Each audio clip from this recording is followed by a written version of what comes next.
So guys, स्वागत है आप सभी का नागराज के एक और एपिसोड में। तो अब तक की कहानी में हमने देखा नागराज और रोमो बुलडॉग के हेडक्वार्टर में पहुंच चुके हैं। दोनों के वहां पहुंचते ही जोरों से बमबारी होने लगती है और जिस वजह से दोनों बिल्डिंग के मलबे के नीचे दब जाते हैं। अब आगे बुलडॉग अपने हेडक्वार्टर में बमबारी करवाने के बाद वो अपने साथियों के साथ एक कंपाली रियासत में चला जाता है, जहाँ कंपाली रियासत के बहुत ताकतवर लोग बैठे होते हैं। दरअसल बुलडॉग इस रियासत में एक हथियारों की फैक्ट्री खोलना चाहता था, क्योंकि कंपाली रियासत की सरहदें 4 देशों से जाके मिलती हैं और इस वजह से इस काम में उसे बहुत ज्यादा फायदा होता। फिर इस रियासत के महामंत्री किल्लौल से बुलडॉग अपील करता है कि इस रियासत में मुझे एक जमीन दिलवा दे। महामंत्री किल्लौल इस बात के लिए तैयार हो जाता है, लेकिन बुलडॉग समझ गया था कि महामंत्री किल्लौल राजा बनने के सपने देख रहा है, लेकिन ये तभी मुमकिन हो पाता जब राजा बुलडॉग की मुट्ठी में आ जाए। इसके बाद मीटिंग खत्म होने के बाद नागराज की बॉडी को मलबे से निकाल लिया गया है। फिर नागराज को एक ऑपरेशन थिएटर में ले जाया जाता है। नागराज की बॉडी ऑपरेशन रूम में पहुंचने के बाद डॉक्टर सिंटो उस पर जांच करने लगता है। डॉक्टर सिंटो नागराज की जांच करते हुए सोचता है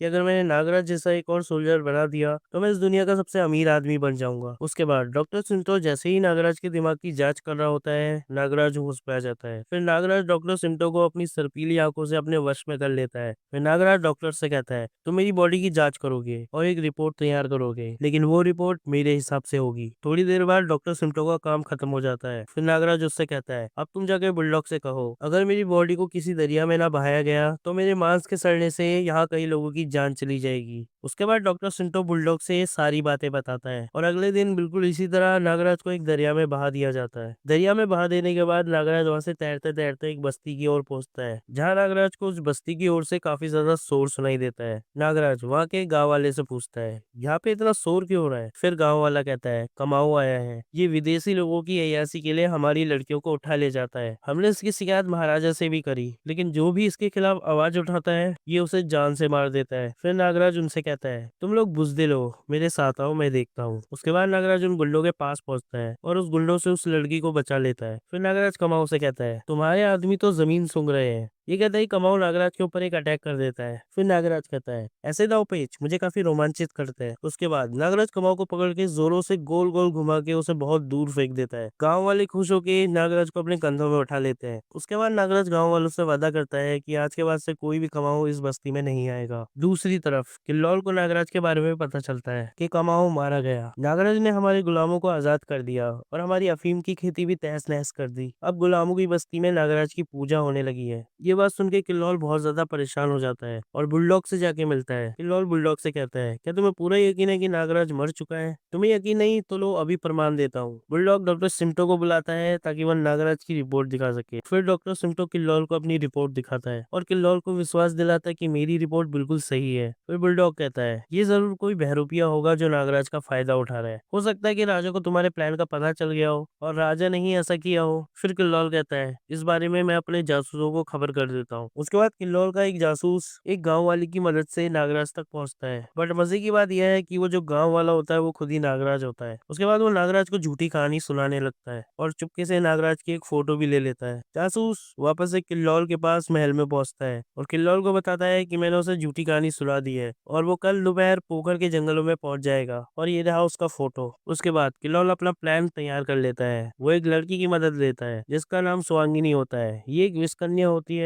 और यही नागराज को मारने वाली है। दूसरी तरफ नागराज पोखर के जंगल की तरफ रवाना हो चुका है और वहीं उस घर पे भी पहुंच चुका है जहाँ पे वो गांव वाला होता है, बट उस गांव वाले की जगह वहाँ पे उसकी बेटी स्वांगिनी खड़ी होती है। नागराज उसे देख के उससे पूछता है, तुम कौन हो? स्वांगिनी कहती है, क्या आप ही देवता नागराज हो? उसके बाद वो नागराज को झूठी कहानी बताने लगती है कि मेरे पिता को बदमाशों ने मार दिया है। मेरे पिता ने मुझसे मरते हुए कहा था कि नागराज हमें इंसाफ दिलवाएगा। फिर नागराज कहता है, चिंता मत करो, इस बार शिकार उनका होगा और शिकारी मैं। उसके बाद शाम हो जाती है। स्वांगिनी नागराज से कहती है कि तुम जाके आराम कर लो। उसके बाद नागराज सोने चला जाता है। नागराज को सोता देख स्वांगिनी नागराज की गर्दन पे काट देती है, पर ऐसा करते ही नागराज के शरीर का जहर स्वांगिनी के अंदर चला जाता है और स्वांगिनी जोरों से चीखने चिल्लाने लगती है। नागराज उसे देख के कहता है कि तुमने ऐसा क्यों किया? स्वांगिनी कहती है, मैं एक विष कन्या हूँ, नागराज मुझे माफ कर दो। फिर नागराज कहता है, अगर तुम साधारण होती तो मैं तुम्हें बचा लेता, पर जाने तुमने कितने लोगों को इसी तरह मारा होगा। मुझे बताओ वो लकड़हारा कौन था? बस इतना कहते ही सुहागिनी मर जाती है। उसके बाद अगली सुबह नागराज किल्लौर को ढूंढने के लिए उस जंगल से निकल पड़ता है। जैसे ही नागराज जंगल से निकल रहा होता है उसके ऊपर गोलियों की बरसातें होने लगती हैं। के बाद नागराज सांपों की रस्सी बनाकर एक पेड़ से दूसरे पेड़ पर जल्दी से चढ़ने लगा। नागराज के ऊपर हेलीकॉप्टर से भी हमला हो रहा था। नागराज जल्दी ही हेलीकॉप्टर के ऊपर हमला कर देता है और हेलीकॉप्टर के पायलट को अपने वश में कर लेता है। दूसरी तरफ किल्लौर को पता चल जाता है कि नागराज अब इसी तरफ आने वाला है। उसके बाद किल्लौर जल्दी से दूसरे हेलीकॉप्टर की मदद से बुलडॉग के किले में चला जाता है, जहाँ वो बुलडॉग को नागराज के बारे में बताता है कि नागराज अभी भी जिंदा है। उसके बाद बुलडॉग सोचते हुए एक प्लान बनाता है। फिर बुलडॉग किल्लौर से कहता है तुम नागराज से संधि कर लो।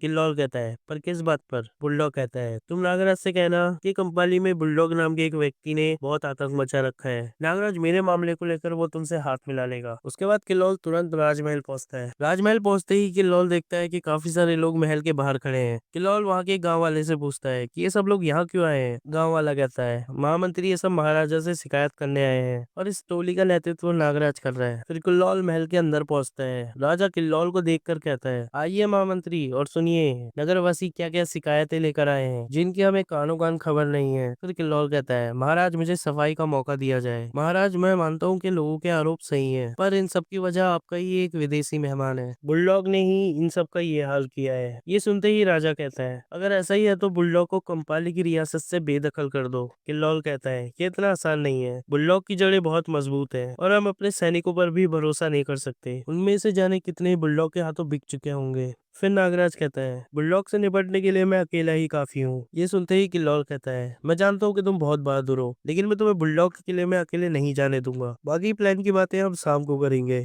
शाम होते ही नागराज किल्लौर के पास जाता है। नागराज को शक हो जाता है कि किल्लौर भी बुलडॉग से मिला हुआ है और उससे प्लान के बारे में पूछने लगता है। नागराज किल्लौर को हिप्नोटाइज कर लेता है और उससे सारा सच पता कर लेता है। फिर नागराज को पता चलता है कि जो बुलडॉग मेरे हाथों मरने वाला है वो नकली है। नागराज समझ जाता है कि किल्लौर भी बुलडॉग के साथ मिला हुआ है। फिर नागराज किल्लौर को वापस से नॉर्मल कर देता है और किल्लौर के प्लान के हिसाब से ही चलता है, जहाँ वो नकली बुलडॉग को मारकर वापस से राजमहल आ जाता है। नागराज महल पहुंचते ही महाराजा को किल्लौर के सारे कारनामे बताने लगता है कि किल्लौर बुलडॉग से मिला हुआ है और बुलडॉग अभी भी जिंदा है। महाराज में जिस बुलडॉग को मार के आया वो नकली बुलडॉग था और इसका सच आपको अभी पता चलेगा। फिर वो महाराज को जल महल ले चलता है, जहाँ बुलडॉग और किल्लौर एक साथ बैठे होते हैं। वो दोनों उस महल में एक फंकारों का भेष करके जाते हैं। बाकी जादूगरों की तरह नागराज की भी बारी आ जाती है अपना जादू दिखाने की। तो नागराज बुलडॉग के सामने अपना जादू दिखाने लगता है, जहाँ वो खुद को और राजा को अपने असली रूप में ले आता है। बुलडॉग वो जादू देखते हुए कहता है ये तो कमाल है, क्या जादू है। फिर महाराजा उसे देखते हुए कहता है ये कोई जादू नहीं है गधे के बच्चे, मैं असली महाराज हूँ। सिपाहियों गिरफ्तार कर लो इसे। किल्लौर कहता है महाराज यहाँ आपकी आज्ञा नहीं चलेगी, ये मेरा कहा मानते हैं। तुम दोनों की मौत तुम्हें यहाँ खींच लाई है। उसी वक्त तुरंत नागराज बुलडॉग को अपने सांपों की रस्सी में कस लेता है, लेकिन उसी वक्त वहाँ पे एक जोरदार धमाका होता है। दरअसल बुलडॉग ने अपनी बॉडी में बम छुपा रखा था